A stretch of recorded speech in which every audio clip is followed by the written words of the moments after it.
بسم الله الرحمن الرحیم. الحمد لله والصلاة والسلام على رسول الله و علی آله و اصحابه و من والاه. اما بعد، کتابی که همراهی شما میخوانیم و شرح میدهیم کتاب عقیده واسطیه هست. العقیده الواسطیه. عقیده از کلمه عقد گرفته شده هست.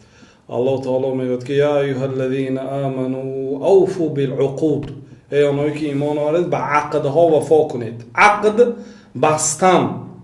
عقیده چیزی که به دل بسته شده است، با یک دهن دو دهن سخن و تغییرات در آورده نمی شود به عقیده. عقیده انسان هست که الله تعالی هست. عقیده انسان هست که انسان از آدم به دنیا آمده است، نه از میمون. عقیده هست که الله تعالی آدم را آفریده است، نه از یک بعد یک ترکش این عالم به وجود آمده است. همین عقیده آن چیزی که انسان در قلبش اعتقاد میکند، باور میکند. عقیده چیزی است که در قلبش جازم است، جزم کردگی است، بسته شدگی است. یعنی هم تو نایستاده است، او بسته شدگی است. یعنی به هر یک شمال و باده ها او کشاده شده نمیرد، چیزی بسته شده. الواسطیه نسبت به واسط. واسط یکی از شهرهای عراق. سبب این عقیده واسطیه نام گرفتنش این است که یک قاضی از واسط شیخ الاسلام رحمت الله علیه را در مکه وامی خورد. بعد التماس میکند که میگوید برای من و برای اهل و عائلم یک عقیده نوشته دهید. بعد شیخ الاسلام رحمت الله علیه میگن که عقیده ها بسیار است، کتاب های عقیده از علماها تالیف ها هست، کتاب ها هست، یکی آنها را گیرید خوانید.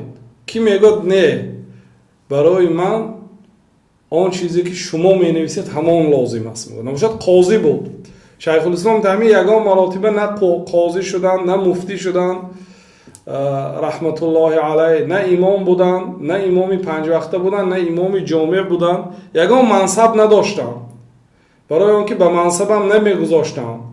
اهل حسد بسیار بودن، چون که این آدم یه علم داده شد که علمی بی نهایت وسیع داده شد، بنابراین حسد کننده ها هم زیاد بودن.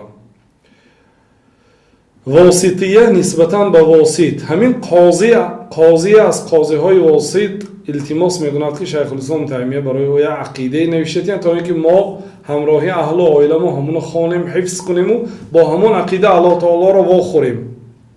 بنابراین استاد ما شیخ عبدالمحسن هم گفتند که کدام انسان اگر با الله تعالی را با عقیده واسطیه واخورد وارد جنت می شود. یعنی طبق عقیده واسطی اعتقاد داشته باشه در قلبش، وارد بهش می شود.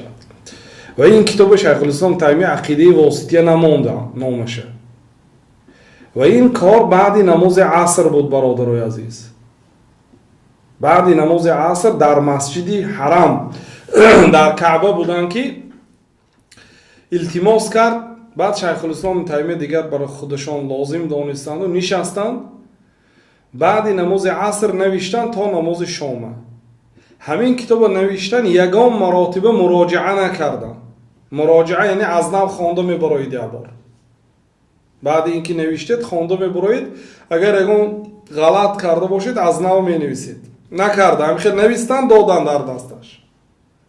دیگر تمام. این قاضی به شهر واسط رفت. دیگر شیخ الاسلام تیمیه هم وا نخورد، شیخ الاسلام اینه دیگر وا نخوردن. لیکن بعد 7 سال واقعا به شیخ الاسلام مکتوب از خلیفه می بیاید. در حیرت می افتند چی گپ باشد. بعد به خلیفه میرم که آن وقت خلیفه در مصر می نشست. بعد به مصر رفتن. وقتی که رفتن که در آن مجلس تمام قاضی های 4 مذهب و مفتی های 4 مذهب، علمای مشهورترین دنیا همه تا از هندوستان آمده بودن. خلافت اسلامی که پهن بود، به هر یک امیر شهرش مکتوب کرد خلیفه که فلانی عالم ها را فرستان. یعنی عالم ترین مردمی مسلمان ها را جمع کرد. بعد شیخ الاسلام هم نمیدونند، مردم هم نمیدونند که این مجلس برای کی است. بعد گفته شد که هذا المجلس عقد من اجلک، این مجلس برای تو شده برپا کرده شده ابن تیمیه. آنهایی که شیخ الاسلام رو حرمت نمیکردن ابن تیمیه میگفتن.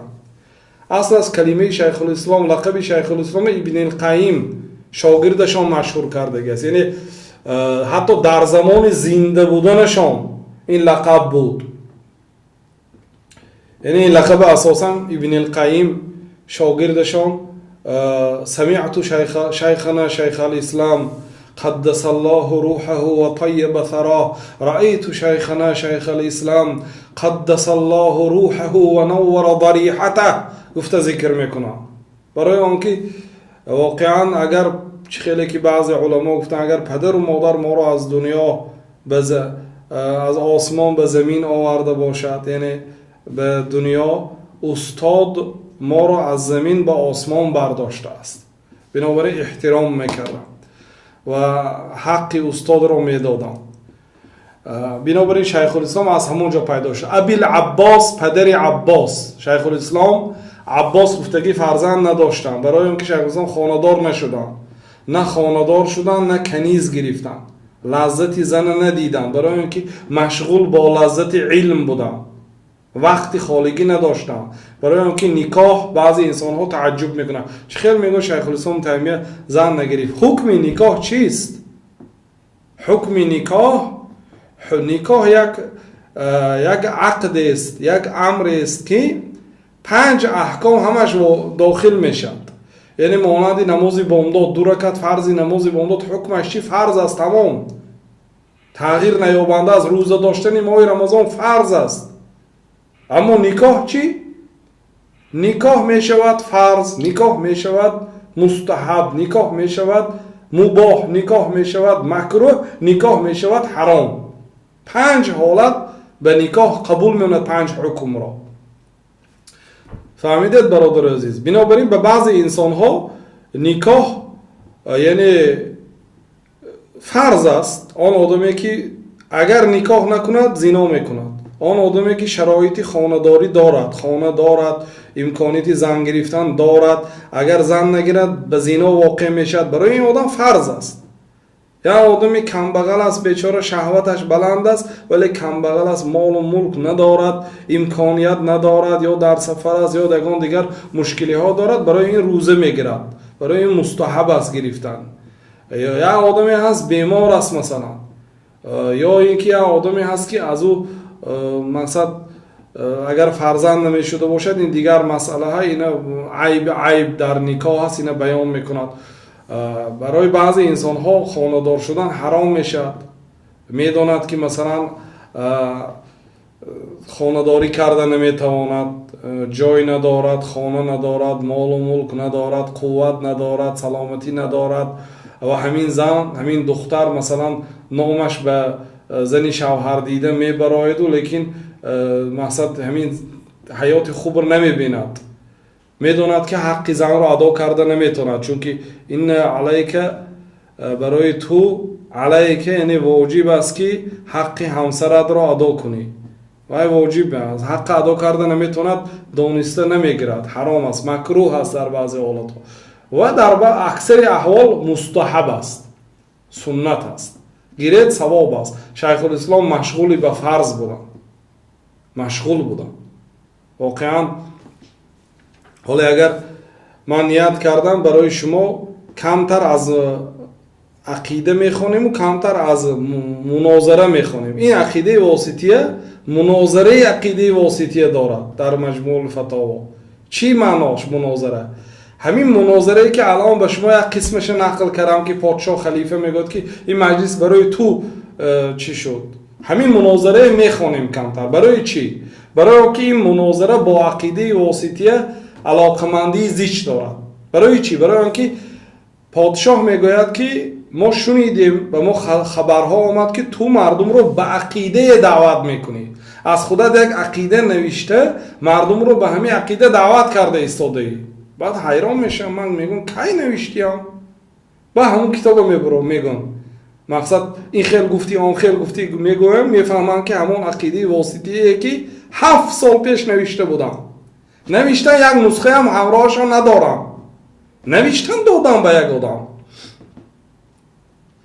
دیگه یک نسخه ندارم.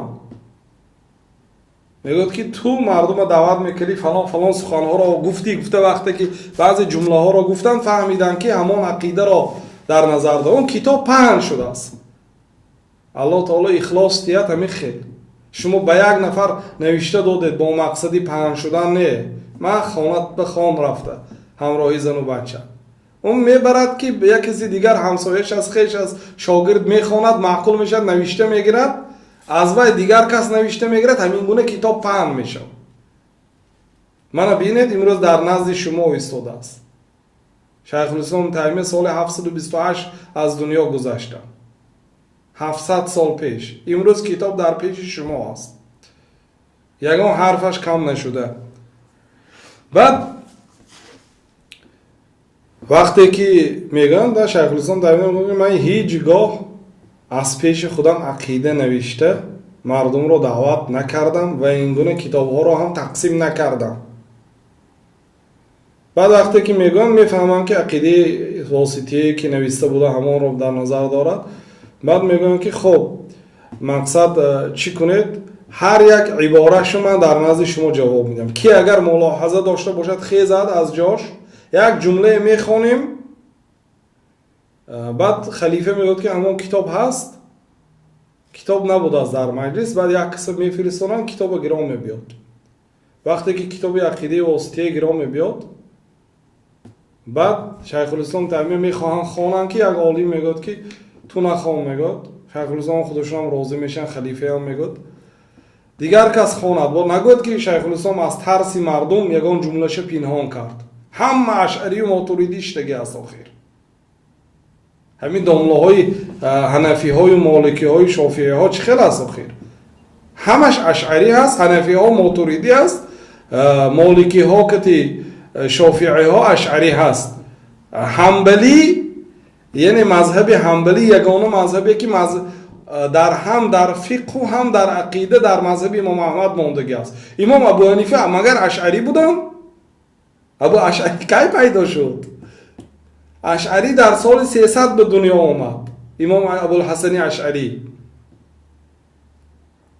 و امام ابو حنیفه در سال 150 از دنیا گذشتن. سال 80 به دنیا آمدن. سال 150 از دنیا گذشتن. چه خیلی امام ابو حنیفه اشعری میشن آخی؟ نمیشن. همین گونه مالک هم شافعی هم اینا همه از اشعری پیش بودن.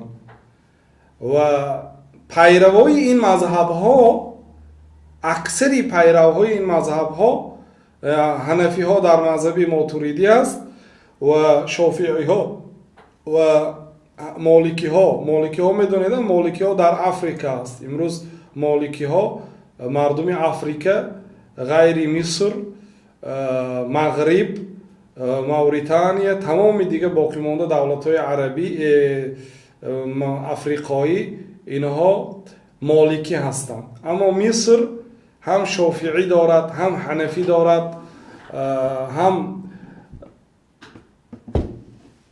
احمد مذهب حنبلی های هم دارد لیکن کمتر. اکثریتشون شافعی و حنفی ها هستند در مصر. مصر هم افریقا هست. یعنی قاره افریقا در مذهب مالک است.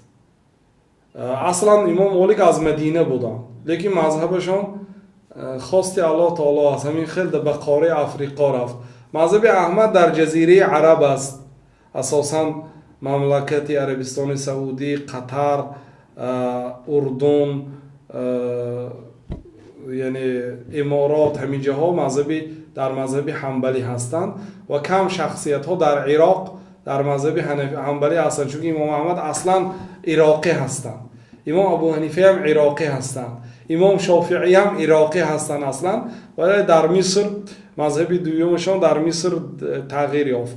خلاصه تمام علماها را جمع کردگی میگن که با نگو نشود که در بین همون قدر عالم های کلام یگان تا آنها با فکر نکند که ابن تیمیه یگان جمله یا یگان کلمه رو پرتافت نگوید، بنابراین زملکانی میخواند. میگن زملکانی بسیار عالمی کلام بود، بسیار عالمی بقوت بود، یگانه شخصیتی که در برابر شیخ الاسلام ابن تیمیه اگر نقاش و جدال کند یعنی تاب می آورد کم و بیش، یعنی بیهوش نمیشد و می ایستاد خیل. اما دیگرها یگان کس به شیخ الاسلام ابن تیمیه طاقت جدال کردن نداشت. همین زملکانی را میگن که تو خان، بعد زملکانی عقیده واسطی را میخواند، یک جمله میخواند می ایستد. اگر یگان اعتراضگر خیزد و اعتراض بیان کند ای ابن تیمیه تو در همینجا خطا کردی، عقیدت باطل است گوید، بعد جواب میگرداند. اگر هیچ کی خاموش نشیند خواندن میگرفت. همین گونه مجلس 3 روز دوام کردگی است. بعد در آخرش شیخ الاسلام تیمیه گفتن که کدام آدمی که از همین کتاب یه حرف خطاگی یابد، یه حرف یابد که خلاف عصرهای سیگانه باشد، خلاف یعنی زمان صحابه های و تابعین و تبع تابعین باشد، من از این قولم میگردم افته به اهل مجلس مهلت دادم که هیچ کسی دیگر اعتراض بیان نکرد. هر کسی که اعتراض بیان کرد شیخ الاسلام در جایش جواب میگرداند که اینه میخوانیم انشاءالله، هر درس 10 دقیقه انشاءالله میخوانیم از وای کتابم، برای آنکه وای اصلا عقیده واسطی است، یعنی مناظره عقیده واسطی است، کشمکش جدال بین شیخ الاسلام تیمیه و بین دیگر عالمان. در این مجلس بسیار فقها بودند، بعضی علمای دین علمای خوبند، لیکن در عقیده اهمیت دادگی نیستند. عقیده چی است؟ عقیده همین که من ایمان آوردم به الله تعالی، ایمان آوردم به فرشتگان، به روز قیامت، به تقدیر نیکی و بدی، به جنت و دوزخ، تمام همین عقیده هست. میفهمم، نمیدونم که عقیده جزئیاتی وسیع دارد. بنابراین بعضی علماها میگفتن که ما اسلمت معارفنا الا بید ابن تیمیه، ما معارف یعنی خداشناسی ما در دست ابن تیمیه سالم شدگی هست. ما در عقیده ما غلط و خلل خطاگی بود، به سبب اون که همین کتاب‌های همین شخصیت را خواندیم اصلاح شدیم. در مجلس بودن شخصیتایی که ماتوریدی بودن، اشعری بودن، وقتی که مجادله را گوش کردن 2 نفر وقتی که جدال میکنه، یا عالمی مثلا حنفی یک شیخ الاسلام تیمیه، یا عالمی مالکی شیخ الاسلام تیمیه، دیگرها باقی مانده ها گوش میکند، آدمی که عادل باشد، معتدل باشه، آدمی علمدار، آدمی با تقوا میشد، بگذار عقیدهش دیگر باشد، باید همین خیر باشد. ما مسلمان ها طالب علمان همیشه جانبدار حق باشیم، اگر چنده که گوینده حق آدم خوب نیست مثلا، یا ما بد میبینیم و کدام سببی نباشد، لیکن گپش حق است. الله تعالی چی گفت؟ و كذلك يفعلون قالت ان الملوك اذا دخلوا قرية افسدوها وجعلوا اعزة اهلها اذلة. بلقیس گفت که اگر پادشاه ها وارد یک دیه شوند، همون شهر و ناحیه دیه های چپگردان میکنند و عزیزترین مردم آنهای خارترین میگردانند.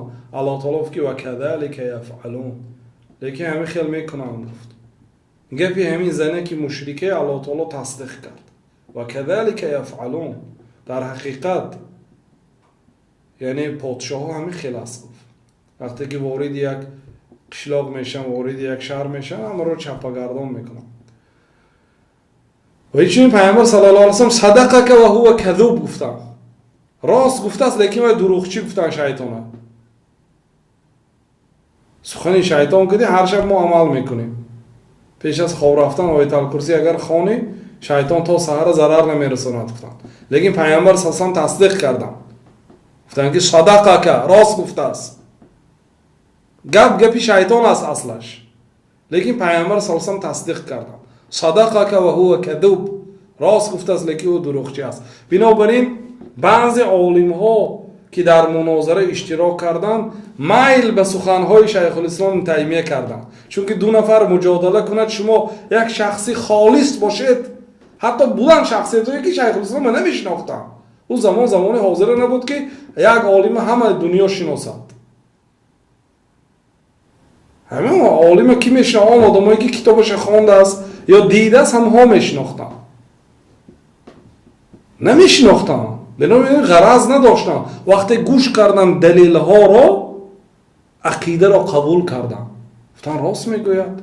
گفت خیلی مردم جانبداری از شیخ الاسلام تیمیه کردن. بنابراین این کتاب مهم است برادرای عزیز. و این دلالت به علم شیخ الاسلام میکند که در یک مجلس همین خیلی در سفر، در خانهشان، در پیش کتابخانهشان نه، همین خیلی یک نظر نویسه دوده تا بار خونده هم نه برآمدن، سیاه‌نویس است. انا همین کتاب ما برای شما اختیار کردیم. خب ابوالعباس پدر عباس، درباره شیخ الاسلام تیمیه در ترجمه حالشان نمیگوییم، برای اینکه ترجمه شیخ الاسلام تیمیه علاوه یک باید صحبتی وسیع شود. احمد نامشان، ابن عبدالحلیم، نام پدرشان عبدالحلیم ابن تیمیه. تیمیه این یکی از مادر کلانهایشان. حتی پدرشان هم ابن تیمیه بودن، برادرانشان هم خیلی ابن تیمیه بودن، لیکن باباشان هم ابن تیمیه هست. بابای شیخ الاسلام مجد ابن تیمیه است، یکی از عالمان کلان مذهب امام احمد است. باباشان هم ابن تیمیه بودن. با همین کمپیر مشهور شدن اینا. تیمیه نام یکی از مادر کلانهایشان که در بین محله میگویم امر معروف میکرد و نهی منکر میکرد و بسیار کمپیری با آبرو بود. و هر یک بچه که تولد میشد بچه تیمیه گفته با واسطه همون کمپیر همه شناخته شده بودن. حرانی نسبتا به شهرشان که به تولد شدن حرام، واقع در شام، حرام نام شهرشان. لیکن وقتی که 7 ساله شدن بعد همراهی پدرشان به دمشق کوچ بستند. همین گونه در دمشق زندگی کردند، در دمشق علم گرفتند و در دمشق از دنیا وفات کردند. سال 661 هجری به دنیا آمده، 728 هجری از دنیا گذشتند. بسم الله الرحمن الرحیم. ارسل رسوله بالهدى ودین الحق لیظهره علی الدین كله وكفى بالله شهیدا. خب بسم الله الرحمن الرحیم.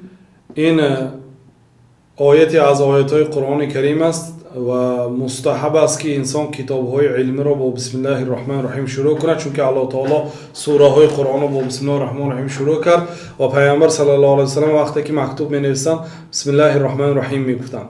به نام الله، یکی از نام‌هاش رحمان است و یکی از نام‌هاش رحیم است. الحمد لله الذي ارسل رسوله بالهدى. حمد به الله که رسولش را با هدایت فرستانید. هدایت یعنی علم نافع، هدایت راه راست. پیامبرش را با هدایت فرستان و دین الحق، و با دین حق. دین باطل نه، دین‌های باطل بسیار است. لیظهره علی الدین کله، تا اینکه آن دین را، یعنی دین اسلام را بر بالای تمام دین‌ها عالی گرداند، حکمران گرداند و از تمام دین‌ها با آبرو گرداند. و کفی بالله شهیدا، و برای حق بودن این دین و برای پیغمبر بودن جناب رسول الله کفایه است شاهدی الله تعالی. الله تعالی شاهد است که پیامبر صلی الله علیه و سلم پیغمبر هستند و این دین دین الله تعالی است و دین حق است. و اشهد ان لا اله الا الله وحده لا شریک له اقرارا به و توحیدا و اشهد ان محمدا عبده و رسوله صلی الله علیه و سلم تسلیما مزیدا. بارک الله. و اشهد ان لا اله الا الله. به الله تعالی حمد گفتند، بعد گفتند که و غیر از این حمد با من شهادت میدهم که غیر الله تعالی دیگر معبودی بر حق نیست. معنای شهادت دادن چی است؟ شاهد میشید به یک امر غیب. یک امر غیب، مثلا یک انسان به یک انسان دیگر قرض داده است. به نزد قاضی آمد که قرض مرا نمیدهد گفته. بعد قاضی طلب میکند که شاهد بیار. شاهد یعنی قاضی غایب بود، شاهد در آن حادثه شاهد بود، حاضر بود، دیده بود. معنای اشهد ان لا اله الا الله یعنی گویا که شما دیدید، بودید، شاهد بودید، حاضر بودید که غیر الله تعالی دیگر معبودی بر حق نیست. ببینید، یعنی چونان عقیده دارد شخص مسلمان که اشهد، من شهادت میدهم با آدم هایی که نبودید، شهادت میدهم، من شاهد هستم، من گواه هستم که غیر الله تعالی دیگه معبودی بر حق نیست. بنابراین الله تعالی ثنا به اهل علم گفت، ثنا به علما گفت و علما را به خود و فرشتگان همسایه آورد. شهید الله انه لا اله الا هو والملائکه و اولو العلم. الله تعالی شاهد شد که غیر الله تعالی دیگر معبودی بر حق نیست. الله تعالی شاهد، من شاهد که غیر الله دیگر اله نیست، دیگر معبودی بر حق نیست. والملائکه و فرشتگان شاهد شدند که غیر الله تعالی دیگر معبودی بر حق نیست. و عالم ها و اولو العلم، عالم ها شهادت دادند. عالم ها در کجا شهادت دادند؟ انا همین گونه در کتاب هاشون، در خطبه های جمعه، در منبرها، پیش از درس ها به مردم شهادت میدادند. من شاهد هستم که الله تعالی دیگر شریک ندارد، او یگانه الله، یگانه خالق و رازق و پروردگار این عالم الله است. وحده، الله تعالی یگانه است. لا شریک له، شریک ندارد. این تأکید است. وحده، الله تعالی یگانه است. اثبات. لا شریک له، نفی، شریک ندارد الله تعالی. اقرارا به و توحیدا، من به این سخنها اقرار میکنم، یگانگی الله تعالی رو اقرار میکنم و یگانه میشمارم او را. توحیدا، وحد یوحد و توحیدا، الله تعالی رو یکه و یگانه اعتقاد کردن و شماریدن. و اشهد ان محمدا عبده و رسوله، و من شهادت میدم که محمد عبده و رسوله، بنده الله تعالی است. پیامبر صلی الله علیه و سلم غیب را نمیداند. لو كنت اعلم الغیب لاستكثرت من الخیر، اگر من غیب را میدانستم کار خیر را بسیار میکردم. و ما مسنی السوء، به من بدی نمیرسید. من این انا الا نذیر، من یک پیغمبری نذیر هستم، ترساننده مردم از آتش دوزخ، ترساننده مردم از عذاب الله تعالی هستم.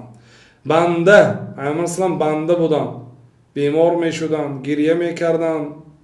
الله تعالی لا تحزن ان الله معنا، در غار ثور بودن همراه ابوبکر، از دشمن ها پناه به غار جستند. اگر پیامبر صلی الله علیه و سلم پناه نمی جستند، اگر مخلوق نمی شدند، پناه جستند. وقتی که حضرت ابوبکر گفت که یا رسول الله، اگر یکی آنها با پایش نگاه کنه ما رو میبیند، که لا تحزن ان الله معنا، غمگین مشه، الله تعالی همراه ما است. و رسوله، پیامبر صلی الله غیر از اینکه بنده بودن رسول هستند. یعنی باید از مرتبه بندگی بالا نبرداریم و از مرتبه رسولی پایان نفراریم. قدر و قیمتی جناب رسول الله صلی الله علیه و سلم را باید دانست. پیامبر صلی الله علیه و سلم بهترین مخلوق هستند از روی قدر و قیمت. از روی بزرگترین مخلوق در دنیا عرش است، از روی حجم. از روی حجم پیامبر صلی الله علیه و سلم از روی حجم، از زمین کلام نیستند، از آسمان کلام، که از روی قدر و قیمت، مرتبه در درجه اول هستند. صلی الله علیه و سلم. الله تعالی سلام و درود به پیامبر صلی الله علیه و سلم فرستاند و تسلیما مزیدا و سلام های زیاد فرستاند. این مقدمه هست، عبارت از حمد و ثنا هست. اعتقاد الفرقة الناجية المنصورة إلى قيام الساعة أهل السنة والجماعة. اما بعد یعنی کلمه که بین خطبه و بین موضوع آورده می شد. اعتقاد الفرقة الناجية المنصورة إلى قيام الساعة أهل السنة والجماعة. اعتقاد فرقه ناجیه، فرقه گروه، ناجیه نجات یابنده، این هر یک کلمه ها در حدیث ها ثابت شده است برادران. فرقه، ناجیه، منصوره، همش آمدگی است. فرقه یک گروه. پیامبر صلی الله علیه و سلم گفتند که امتی من به نزدیکی به 73 فرقه تقسیم می شود. فرقه همه آنها در دوزخ هستند غیر یک فرقه گفتند. یعنی همین فرقه یعنی جماعت، گروه. الناجیه آنهایی که از آتش دوزخ نجات می یابند، چون که پیامبر همش در دوزخ هست گفتند.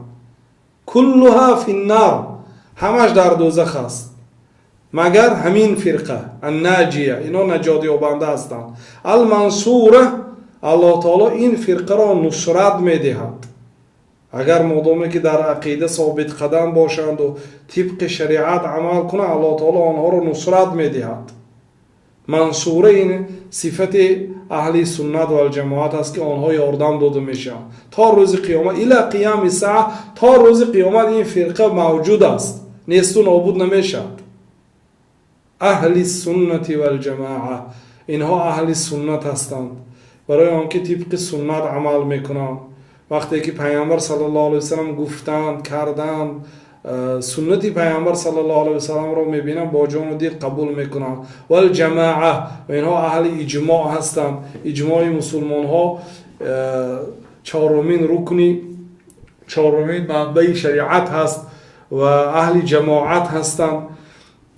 بنابراین این لقبی مشهورترین اهل سنت و الجماعت، یعنی اهل سنت و الجماعت یکی از مشهورترین لقب‌های همین گروه است که خواه فرقه گروه ناجیه گوید، خواه اهل سنت و الجماعت گوید، همه این مقصور همون یک منظور یک گروهی که پیامبر صلی الله علیه و سلم آنها را گفتند که آنها چی هستند، یعنی نجات می‌یابند. این معنای اون ندارد که 72 گروه به دوزخ رود، 71 گروه به جنت رود، یعنی که اهل سنت و الجماعت خیلی کم نه، بلکه اکثر امت اسلام اهل سنت و الجماعت هستند.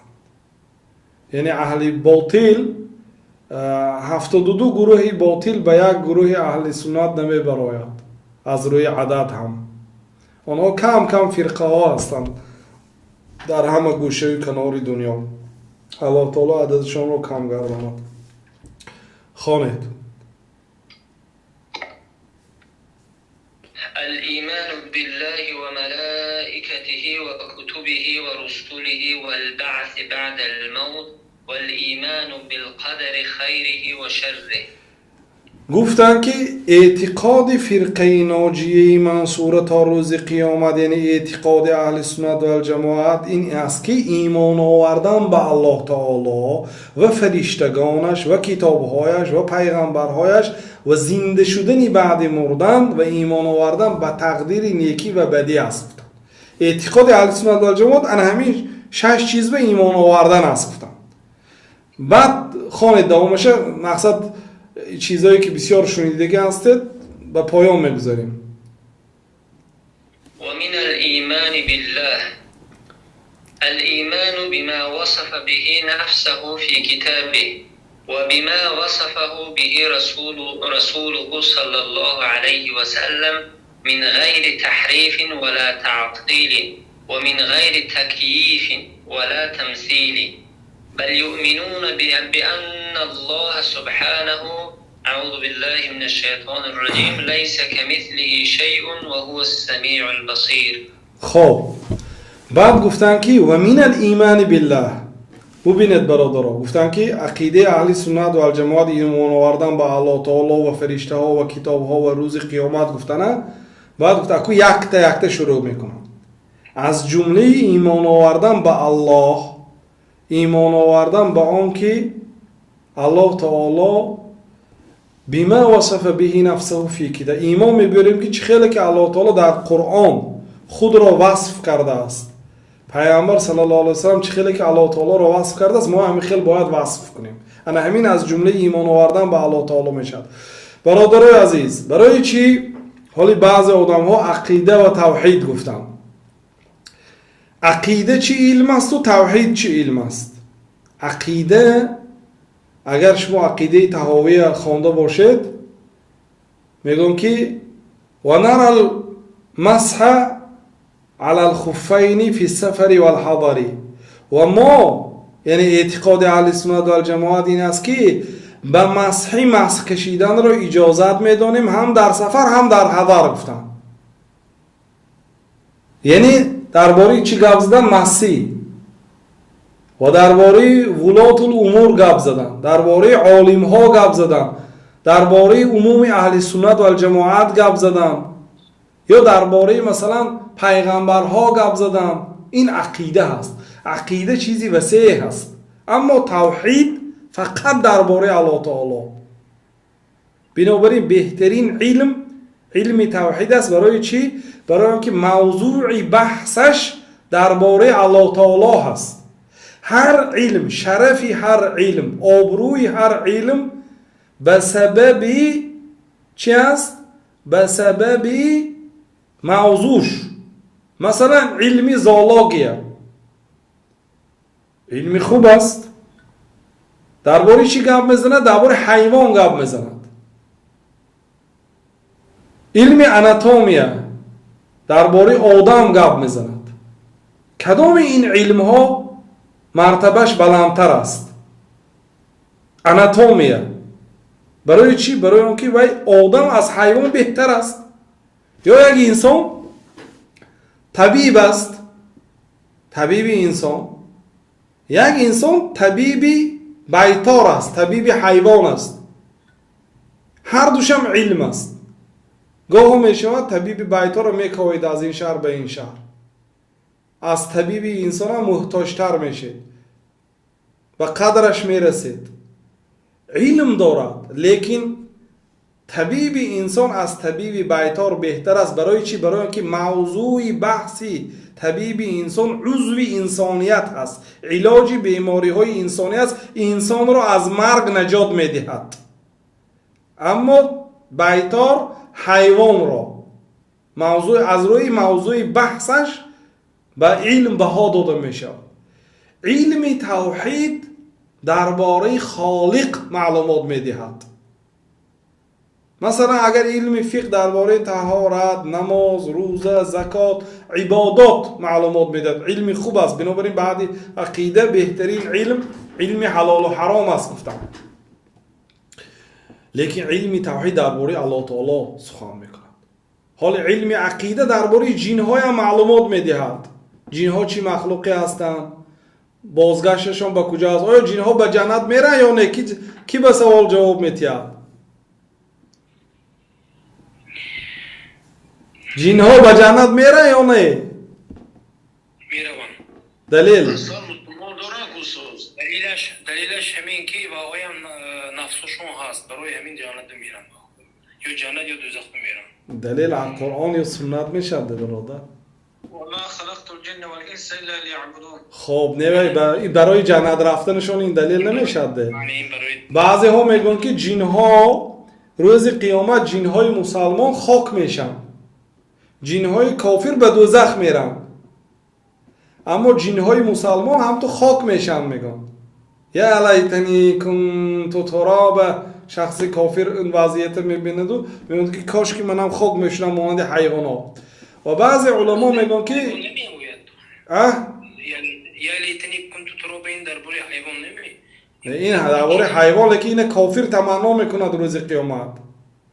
کافر تمنا میکند کاش که منم حیوان میبودم و میمردم. بعضی علما جنها را هم گفتن که جنهای مسلمان خاک میشد، گفتن یعنی نه عذاب نه راحت. حالی حضرت عمر میگن که کاش که من یک برگ درخت میشدم.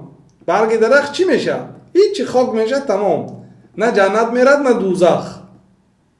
یعنی از خوف دوزخ میگفتن که کاش یعنی که یک برگ درخت میشدیم که مقصد خاک شدن است و نابود شده میرفتیم و احتمال دوزخ رویمون نمیشد میگفتن. خب و قول صحیح جنها به جنت میدرآیند، جنهای مسلمان. الله تعالی میگه که لم یطمثهن انس قبلهم ولا جان. حورهای جنت رو نه جن دست رسانده و نه انس. این دلالت میکند که جن ها هم دست میرسونند، یعنی که اگر به جنت وارد شوند. فهمیدید؟ خب یعنی که درباره جن هم علم میگیرید عقیده حساب میشد.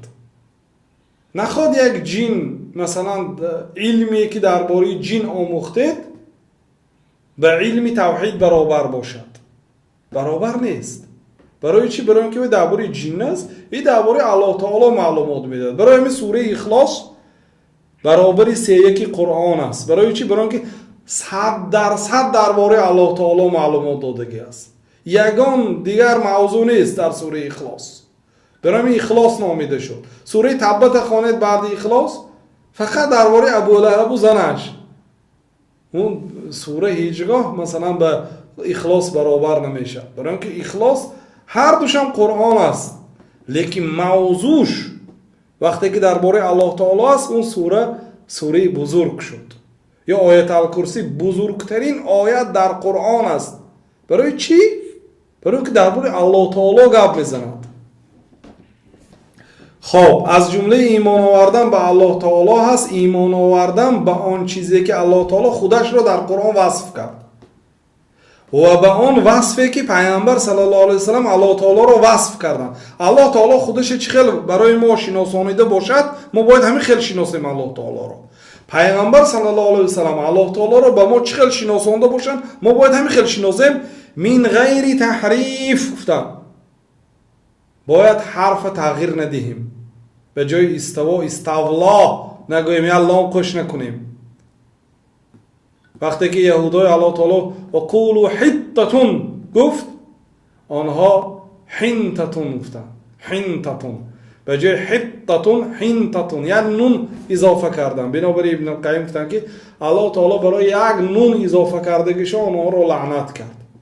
الله تعالی حطتون گوید، حطتون گوید گفت، آنها حنتتون گفتن.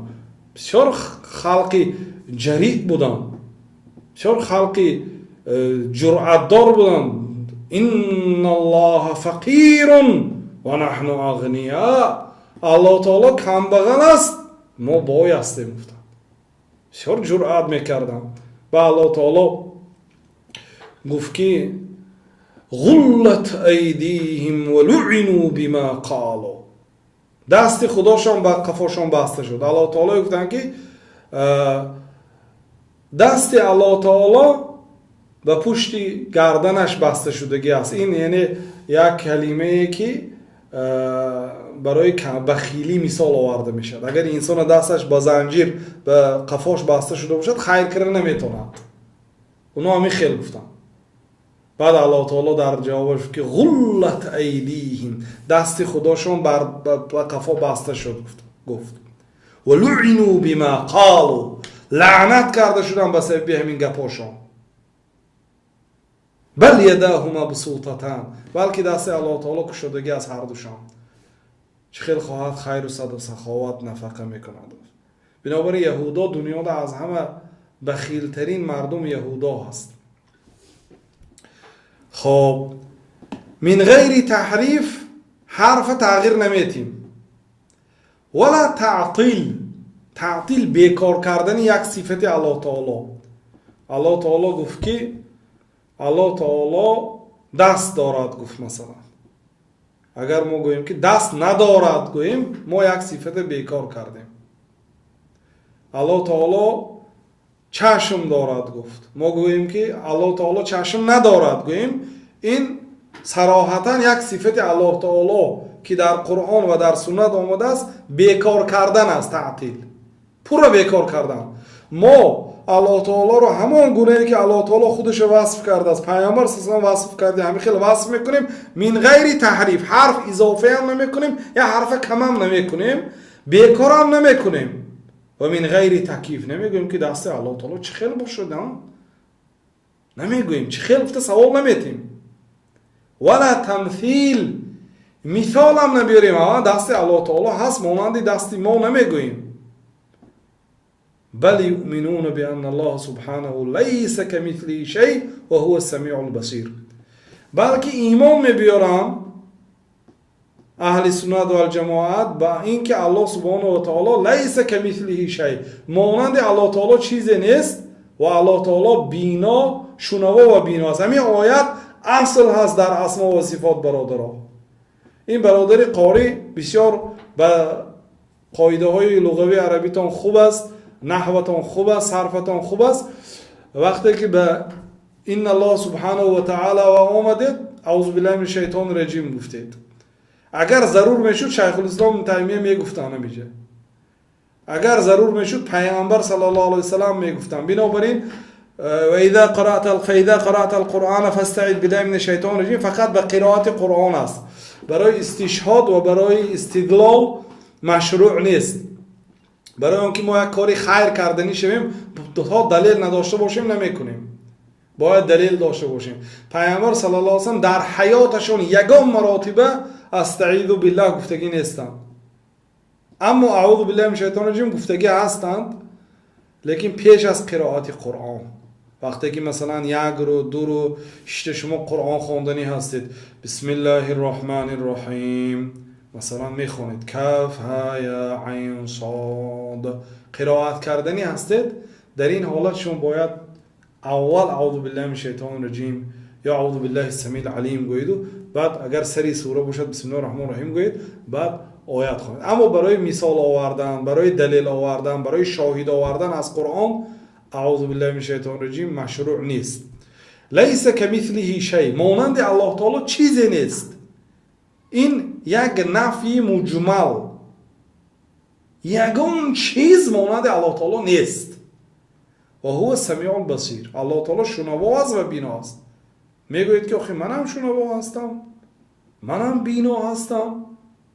کسی که همین خیلی گفت میگویم که لیس کمثله شیء، مانند الله تعالی کسی نیست، چیزی نیست. برای اینکه شنوایی شما محدود است، بینایی شما محدود است. بینایی ما محدود است. ما نمیدونیم که حاضر در قفای کامر خواب هستند، خواب رفته گوش کرسیدن، مثلا که ها نشسته گوش کرسیدن، ما نمیدونیم، لیکن الله تعالی میداند. یعنی که مانند الله سبحانه و تعالی کسی نیست. خوانید.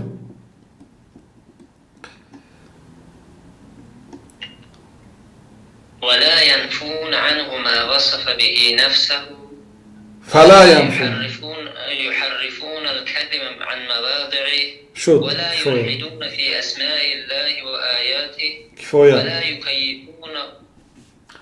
فلا ينفون عنه ما وصف به نفسه. اهل سنت و الجماعت نفی نمی کنن از الله تعالی آن چیزی که الله تعالی خودش را وصف کرده است. الله تعالی گفته است که و غضب الله علیه، الله تعالی برای آنها غضب کرد. گفت غضب الله علیه، آدمی که آدم مسلمان را به قتل میرساند قصدا، غضب الله علیه، الله به او غضب کرد. گفت این الله تعالی خودش را وصف کرد. همین خلاص برادرها گوش دارید، الله تعالی غضب کرد یعنی خودش را وصف کرد. ما همین وصف الله تعالی را انکار نمی کنیم. نمیگوییم که الله تعالی غضب نمی کند، نمیگوییم، چون که الله تعالی غضب الله علیه، الله تعالی به او غضب کرد و لعنت کرد. گفت در قرآن کریم از ما چگونه این نفی کنیم؟ نه الله تعالی غضب نمی کند، نه الله تعالی لعنت نمی کند، الله تعالی مهربان است.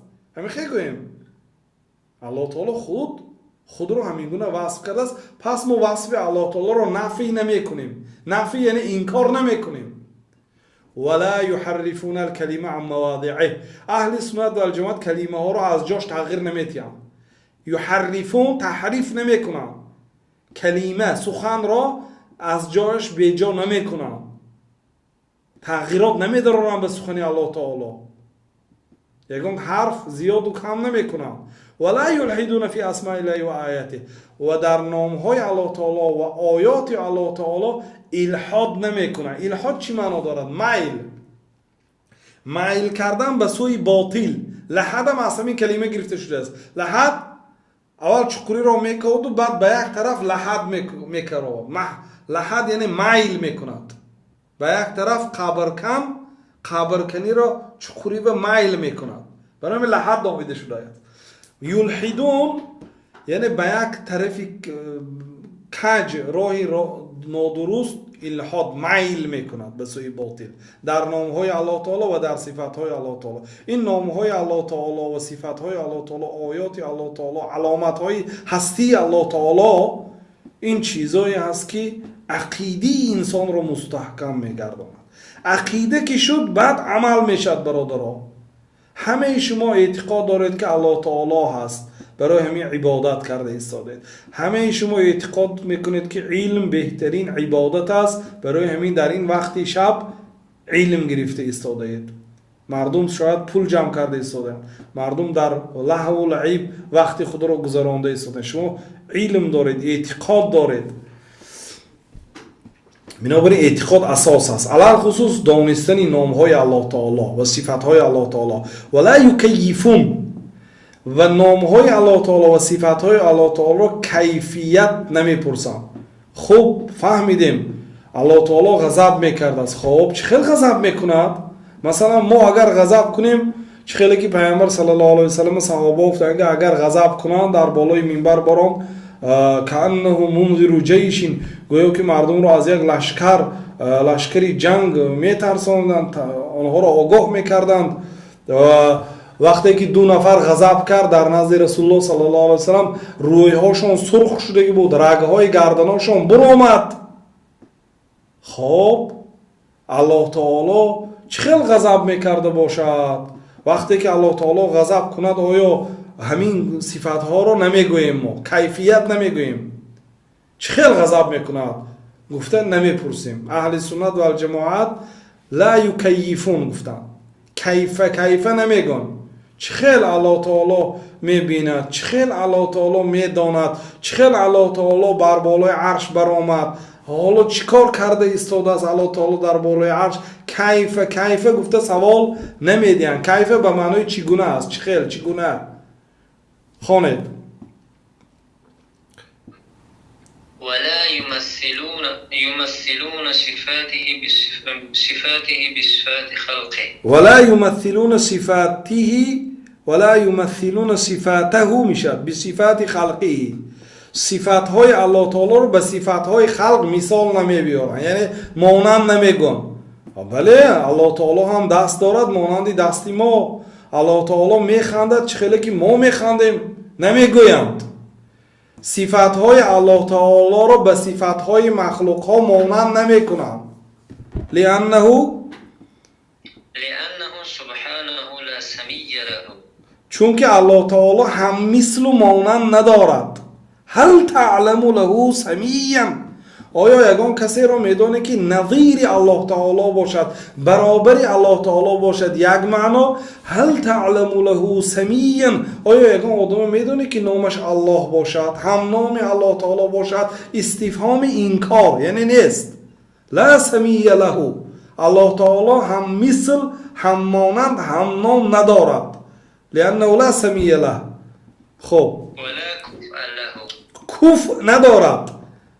کف ولم یکن له کفوا احد، الله تعالی برابر ندارد. یگان این کف در کتاب های نکاح میگن این آیله به آن آیله کف هست یا کف نیست میگن. کف هم خیلی که یک آیله به یک آیله باید رفت خواستگاری کند که غالبا همین آیله ها به همدیگر برابر باشند، نزدیک باشند. اینش هم مثلا یا مهاجر است، اینش هم مهاجر است، اینش هم بیچاره همین یک کاری عادی میکنه، اینش هم یک کاری. یا آدمی بای یا آدمی کمبغل خواستگاری نکند. مذهب حنفی هم خیلی میگد و دیگر مذهب ها میگد که کف با دین است میگن، لیکن واقعا تاثیر میکند. آدمی بای به دولت اگر کمبغل گیرد بیچاره دختر تحقیر میکنه. اون بیچاره دختر در خانه کمبغل به وای رسیدگی هست، دستورخانه او از دستورخانه این فرق میکند، طهارت خانه وی از اینها فرق میکنه. اون بیچاره در اونجا که تربیه یافته است، بعضی آداب و اخلاق این خانواده نمیداند، بعد قشلاقی کمبغل گدا همیشه تحقیرها میشه. برای همین بعضی علما گفتن که باید از کفی خودش خانه دار شود. مقصد همین که الله تعالی کف ندارد. فهمیدید؟ کف یعنی برابر. خوانید. ولا ند له، نید شریک ندارد الله تعالی، نه به شریک در یگان کارش، به شریک. مثلا اگر یک خانه ساختید دوستا شریک میشه، یا تجارتی کلان کنید دو کس شریکی میشه یا سه کس شریکی شرکت میکنید یا چند صدها نفر آدم اشتراک میکند. الله تعالی شریک ندارد، حتی مصلحت چی ندارد، مشاور ندارد، معاون ندارد، شریک ندارد الله تعالی. ولا ند له، نید شریک. و تجعلون له اندادا، شما مگر به الله تعالی شریک ها قید میکنید، قرار میدهید. گفته الله تعالی این کار میکند. ولا یقاس بخلقه، الله تعالی به خلقش قیاس کرده نمیشد. قیاس سبحانه اعلم بنفسه و بغیره و اصل. الله تعالی به خلقش قیاس کرده نمیشد. برادرای عزیز، یا مراتب گوش اندازید. برای شناختن الله تعالی یا برای شناختن هر غیب سه راه است. یک چیز از نظری ما غیب است. شما ماشین خریده میفروشید، مثلا یک دیگر تاجر به شما گفت که یک ماشین یافتم میخرید، گفت شما ماشین ندیدید، چه خیر همون ماشین تصور میکنید. سه راه دارد برای تصور کردن. یکمش مشاهده، دیدم، اگر نزدیک باشد میرید میبینید، یا اینکه امروز زمان ها به واسطه کامera میبینید. مشاهده کردی شما تصور میکنید همون چیزه. تصور میدونید؟ پریستاوید تصور میکنید همون چیزی غیبه. اگر این ناممکن باشد مقایسه میکنید، میگوید که همون ماشینی چیه دیدی، میگوید مثلا کامریه، انا همون به مانند است میگوید، لیکن فقط که در فلان جاش کمتر دیگرگونی هست میگوید. یعنی کامری دیدی همین ماشین دیدگی برین مثلا هفته قیاس میکنند. بعد شما تصور میکنید چیزی ندیدید، غیب است، تصور میکنید با قیاس. ها به فلان ماشین مانند بود لیکن کمتر فرق میکرده است. مقایسه این در حق الله تعالی ناممکن است. مشاهده هم ناممکن است در دنیا یگان انسان حتی پیامبر صلی الله علیه و سلم الله تعالی رو ندیدند. حضرت عایشه رضی الله عنها گفتند که کسی اگر حدیث گفت که الله تعالی رو پیامبر صلی الله علیه و سلم دیدن، دروغ گفته است. گفتند پیامبر صلی الله علیه و سلم با الله تعالی گپ زدن بدون پرده، شنیدن گپ زدن لیکن ندیدن. در این دنیا هیچ کس نمیبینه الله تعالی رو. حضرت موسی طلب کردن، الله تعالی گفت که تو به کوه نظر کن، اگر کوه در جاش ایستاد تو منو میبینی. کوه پاره شد، در پایان می آید. خلاصه دویم وجه هم نمیشد، الله تعالی رو دیده نمیشد، قیاس هم کرده نمیشد با یگان چیز دیگه. ولا یقاس بخلقه. یگانه سیوم راه میموند، خبرون صادق. به واسطه خبری صادق میفهمیم، خبری که راستگوی است. اگر ماشین فروش آدمی بی امانت باشد، یک نوع وصف میکند که بعد خریدن پشیمان میشید، چون که وصفای دروغ کرد. خبری صادق، خبری کی است؟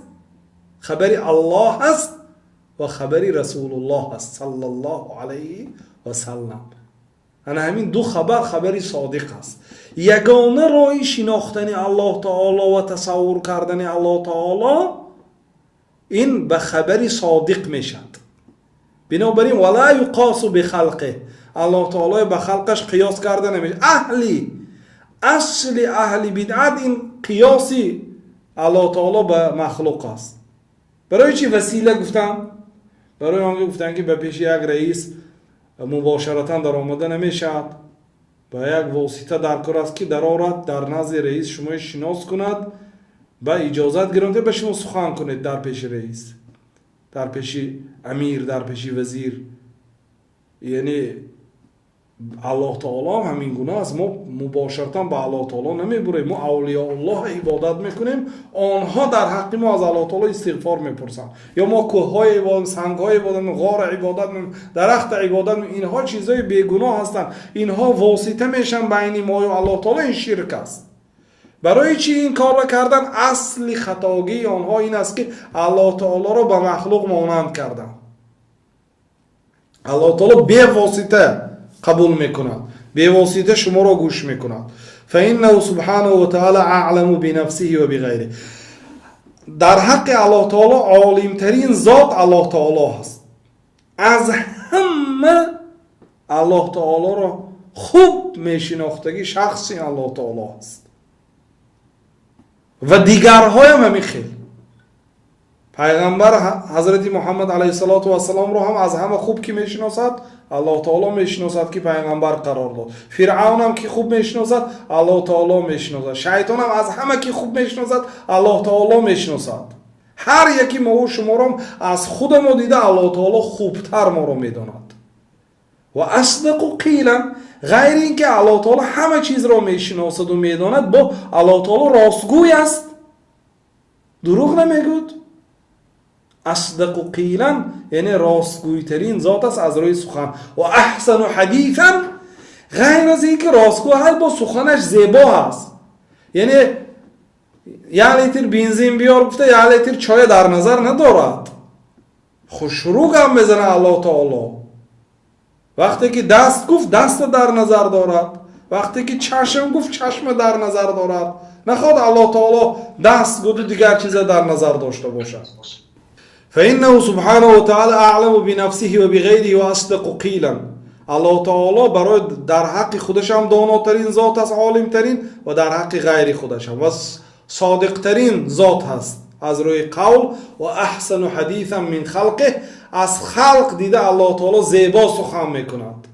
سخن الله تعالی زیباترین سخن است. و من اصدق من الله قیلا. الله تعالی میگه کی زیباتر از الله تعالی از روی سخن؟ یعنی نیست. خوانید. ثم رسله صادقون مصدقون. سپس بعد الله تعالی عالم ترین مردم این پیغمبرهای الله تعالی است، رسولهای الله تعالی است، فرستاده های الله تعالی است. رسول هر یک پیغمبری که برای شریعتی نو آمده است. رسول ها کم هستند.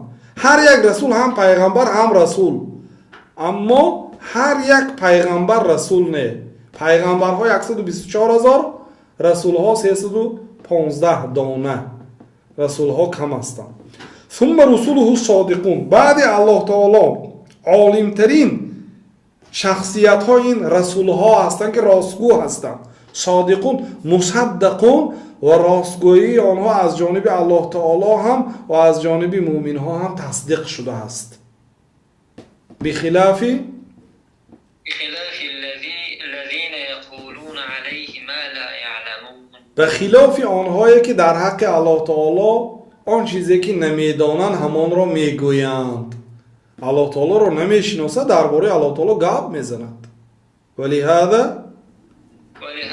قال سبحانه وتعالى: سبحان ربك رب العزة عما يصفون وسلام على المرسلين والحمد لله رب العالمين. بنابراین الله سبحانه و تعالی گفت. من ببینید شیخ الاسلام تیمیه علاکه دویم بار آیات آورسادیم نگفتن اعوذ بالله من الشیطان الرجیم و استعیذ بالله نگفتن. شما ناز اهمیت میبینید. ولی هذا قال سبحانه و تعالی: سبحان ربک رب العزة عما یصفون. پاک از پروردگارت، رب العزة، پروردگار عزت، عما یصفون، از آن صفاتهای بدی که مشرک ها و کافرها الله تعالی را وصف کردند. الله تعالی فرزند دارد، الله تعالی دختر دارد، الله تعالی همسر دارد. گفته الله تعالی را وصف کردند. الله تعالی گفت که الله تعالی پاک است از وصفی که مشرک ها الله تعالی را وصف کردند. و سلام علی المرسلین، و سلامتی به پیغمبرها باد، به رسولها باد. و الحمد لله رب العالمین، و حمد به الله که پروردگار عالمیان است. گفتو فسبح نفسه عما وصف به المخالفون للرسول. پس الله تعالی خود را پاک کرد از آن وصفی که مخالفای پیغمبر الله تعالی را وصف کردند. دشمنان پیغمبرها الله تعالی را وصف میکردند. الله تعالی کم بغل است، الله تعالی بخیل هست، الله تعالی این است و از صفتهای بد میکردند. الله تعالی خود را از وصف آنها پاک کرد. سبحان ربک رب العزت عما یصفون گفت پروردگارت از وصفی که مشرک ها و کافر ها الله تعالی را وصف کرده از آن وصف ها پاک است. و خوانید و سلم علی المرسلین و به پیغمبران سلام فرستانید. برای چی؟ خوانید لسلامت ما قالوا من النقص قالوه من النقص والعیب، برای سلامت بودن سخنهای آنها از کمبودی و از عیب. سخنهای پیغمبرها از عیب از نقصان خالی بود. خلاصه کلام در همین نقطه می استیم. خلاصه کلام شیخ الاسلام ابن تیمیه گفتن که از همه الله تعالی را الله تعالی خوب میشناسد سپس پیغمبرها. بنابراین ما باید فقط چنگ به قرآن و سنت زنیم برای شناختن الله تعالی، چون که مخلوق ها دیگرها نمیشناسند الله تعالی را، فقط الله تعالی میشناسد. پیغمبرها میشناسند الله تعالی را. چه خیلی که الله و پیغمبرها الله تعالی را وصف کرده است ما همین گونه باید وصف کنیم، تغییر ندیم، چه خیلی نگوییم، مانند نکنیم، چه خیلی که هم خیلی وصف کنیم، چون که الله تعالی هم راست میگوید هم زیبا گپ میزند، خوشرو گپ میزنه، یک چیز فراموش نمیکنه، خوب گپ میزنه، بهترین لفظ، بهترین سخن بهترین کلام الله سبحانه و تعالی است. در همین قدر کفایه میکنیم.